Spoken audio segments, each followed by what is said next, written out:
정숙님은 그냥 처음부터 끝까지 불려우가 맞습니다. 사실 이번에 상철님이 보여준 모습처럼 진짜 알파남들은 모르면 몰랐지 알면 불려우 유형을 거릅니다. 순진한 남자분들이 많이 당하시죠. 이런 불려우 유형은 처음에는 매력적이고 재미있어 보여도 장기적으로는 신뢰가 깨질 가능성이 큽니다.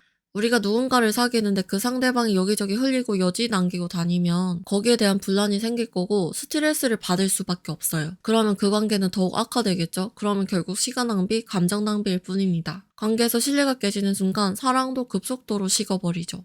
그래서 진짜 연애 고수들이나 알파남들은 애초에 이런 유형을 시간 들일 가치 없는 사람으로 분류합니다. 매력은 잠깐이지만 피로감과 갈등은 오래 가거든요. 반대로 똑같이 매력적인데도 여지를 남기지 않는 사람은 오히려 더 사랑받고 안정적인 관계를 만들 수가 있습니다. 결국 연애는 누구를 선택하느냐에서 절반 이상이 결정됩니다. 아무리 마음이 끌려도 장기적으로 나를 불안하게 만드는 상대라면 여자든 남자든 과감히 거르는 게 진짜 이득입니다. 그리고 정숙님은 남자들뿐만이 아니라 사실은 여자분들이 특히 조심해야 하는 타입입니다. 왜냐하면 여자들만의 그 은근한 공격 방식이 있거든요. 겉으로는 장난처럼 웃으면서 던지지만 사실은 상대를 은근하게 불편하게 만들고 깎아내리는 화법입니다.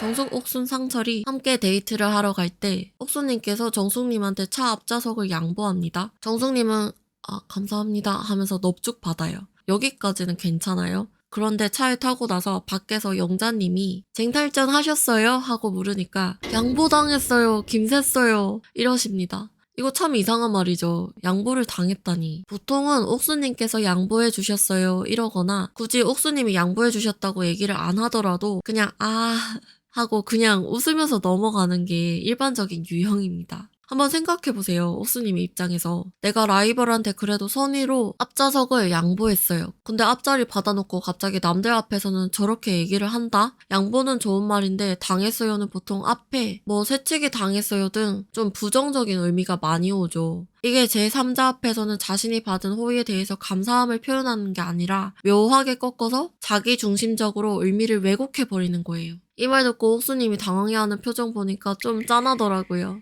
교묘하게 왜곡해서 상대방을 웃음거리로 만드는 상황, 뭔가 찝찝한 답답한 감정을 남기는 상황. 이런 패턴이 비슷하게 반복되고 있어요. 이게 현숙님이 먹던 치킨 다리? 그거를 다른 사람한테 보여주면서 웃음거리로 만드는 것도 똑같은 거예요. 이것도 초반에 왜 그러냐고 지적하는 분들이 있으셨잖아요. 이게 한 번만 그랬으면 크게 상관이 없어요. 근데 이게 계속 반복된다? 뭔가 정수님 보면 그렇게 교묘하게 당했던 일들이 떠오릅니다. 주변에 있는 여자분들 교묘하게 은밀하게 먹이거나 옵주는 스타일 맞습니다. 이게 장난인 척 매기는 말을 하기도 하고 왜곡시키는 말을 하기 때문에 다른 사람들이랑 그냥 웃으면서 어물쩍 넘어갑니다. 또 거기에 대해서 뭐라고 반박하기도 사실 애매해요. 그래서 결국 정숙님의 이런 행동 패턴을 보면 직접적으로 공격하거나 욕을 하는 게 아니라 상대방의 호의나 상황을 살짝 비틀어서 자기 서사에 맞게 소비하는 방식이에요. 문제는 이게 듣는 사람 입장에서는 명확하게 이건 공격이야 라고 꼬집기가 어렵다는 거죠.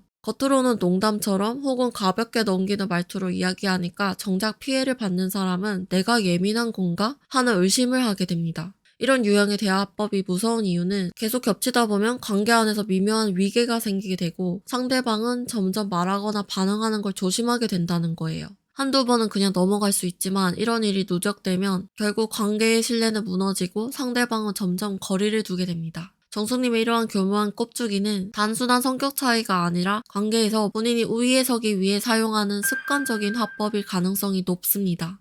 특히 정숙님 같은 여자분 옆에 여자분들이 있으시면 반찬이 되기가 쉽습니다. 옆에 있는 여자분들을 위축시키고 자신이 더 돋보일 수 있도록 분위기를 주도할 거예요. 그리고 이번에 관전 포인트가 있었죠? 바로 정숙님의 표정 변화였습니다.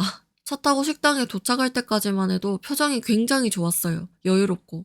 그런데 자리에 앉을 때 상철님이 보면 처음에는 정숙님 앞쪽에 앉으려고 엉덩이를 넣었는데 옥수님이 머리 풀까 말까 할 때 보니까 또 옥수님 앞에 앉아 있어요. 그리고 옥수님한테 그러죠. 확실히 묶는 거랑 푸는 거랑 느낌이 진짜 다르다 이러면서. 그러니까 옥수님이 물어요. 묶는 게 나아요? 푸는 게 나아요? 하니까 상철님이 둘 다 나아요 하는데 그때 물을 마시고 있던 정숙님이 입에 물을 머금고 컵을 탁 테이블에 놓습니다. 이때 웃고는 있지만 표정이 점점 안 좋아지기 시작합니다. 정숙님도 인터뷰 때 그러죠. 옥수님의 머리에 대해서 얘기를 할 때 옥수님에 대한 상철님의 관심을 느꼈다고. 자신이 뒷순위가 됐다는 걸 눈치챘다는 거죠. 그리고 대박은 옥수님이 상철님한테 물을 달라고 얘기했을 때입니다. 그때 옥수님이 물 한 번만 이렇게 하니까 웃으면서 몸을 뒤로 쭉 뺍니다. 그리고 옥수님을 2번 째려봅니다. 이거는 진짜 야린 거예요. 아니 근데 이거를 왜 이렇게 티내시는지 잘 모르겠어요. 그냥 이때는 여유를 버리고 실제 모습 그 자체를 보여주십니다. 이때 식사를 보니까 상철님이 정숙님한테 말도 크게 안 걸고 시선 자체를 많이 안 주시는 게 보이더라고요. 또 방송본을 보면 옥수님과 상철님의 그 시선은 굉장히 안정적입니다. 그냥 서로를 바라보면서 얘기를 합니다. 하지만 정숙님은 상철님이 잘 시선을 안 주셔서 그런지 옥수님도 봤다가 상철님도 봤다가 카메라도 봤다가 호공도 봤다가 좀 정신이 없었어요. 진짜 이번 편에서는 정말 완패를 했던 정숙님이었습니다. 하지만 다음화 예고를 보니까 슈퍼 데이트권을 걸고 오래 달리기를 하는데 거기서 정숙님이 엄청 뛰시더라고요. 어떻게 될지 더욱 궁금해지는 나는 솔로였습니다.